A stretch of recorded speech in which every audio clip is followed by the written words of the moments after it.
பிரதமர் நரேந்திர மோடி, ஒன்றிய உள்துறை அமைச்சர் அமித் ஷா இம்மாத இறுதியில் தமிழகம் வருகை. பிப்ரவரி 28-இல் பாம்பன் பாலத்தை பிரதமர் மோடி திறக்க உள்ளார். ராமநாதபுரத்தில் புதிய பாஜக அலுவலக திறப்பு விழாவில் பங்கேற்கிறார் அமித் ஷா.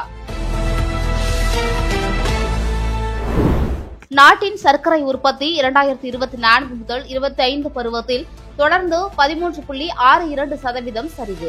அக்டோபர் 1 முதல் ஜனவரி 15 வரையிலான காலகட்டத்தில் சர்க்கரை உற்பத்தி 130.55 லட்சம் டன்னாக உள்ளது. தமிழக வெற்றிக் கழகத்தின் தலைவர் விஜய்க்கு ஒய் பிரிவு பாதுகாப்பு வழங்கி ஒன்றிய உள்துறை அமைச்சகம் உத்தரவு. விஜய்க்கு வழங்கப்பட்டுள்ள ஒய் பிரிவில் சிஆர்பிஎஃப் வீரர்கள், ஆயுதமேந்திய காவலர்கள் என 8 முதல் 11 பேர் பாதுகாப்பு அளிப்பர். அமெரிக்காவிடமிருந்து கச்சா எண்ணெய், இயற்கை எரிவாயுவை அதிக அளவு இந்தியா கொள்முதல் செய்ய ஒப்பந்தம். இந்தியாவின் முதன்மையான இறக்குமதியாளராக அமெரிக்கா திகழும் என ட்ரம்ப் பேச்சு.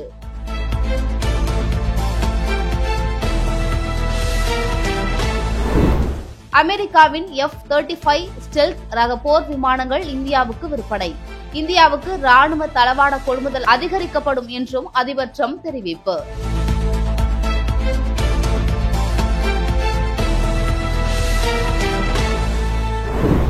அமெரிக்காவில் சட்டவிரோதமாக குடியேறிய இந்தியர்களை திரும்ப அழைத்துக் கொள்ள இந்தியா தயார்.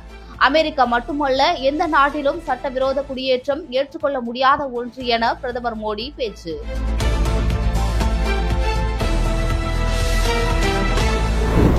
பரஸ்பர வரி விதிப்பை அமல்படுத்தும் கோப்புகளில் கையெழுத்திட்டார் டொனால்டு ட்ரம்ப். இந்தியா அமெரிக்க இடையிலான வர்த்தக உறவில் சிக்கல் ஏற்படும் அபாயம்.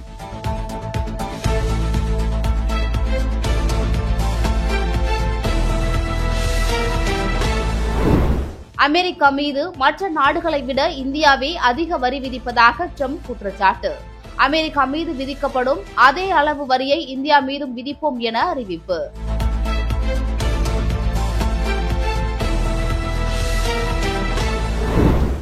எல்லா விஷயத்திற்கும் பிரதமர் மோடியையே குறை சொல்லக்கூடாது.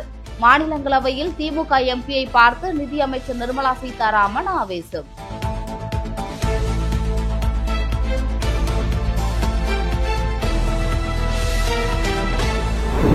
தமிழக அமைச்சர்கள் பொன்முடி மற்றும் ராஜகண்ணப்பனின் இலாக்காக்கள் மாற்றம். அமைச்சர் பொன்முடிக்கு கூடுதலாக காதி மற்றும் கிராம தொழில்துறை ஒதுக்கீடு. அமைச்சர் ராஜகண்ணப்பனுக்கு பால்வளத்துறையை மட்டுமே கவனிப்பார் எனவும் அறிவிப்பு. ஜெயலலிதாவின் 27 கிலோ தங்க நகைகள் தமிழக லஞ்ச ஒழிப்புத்துறையிடம் ஒப்படைக்கப்படுமா?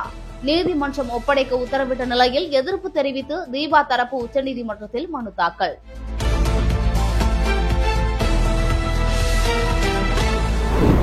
சென்னை மாஸ்டர் நீதிமன்றத்தில் நேரில் ஆஜரான இசையமைப்பாளர் இளையராஜா.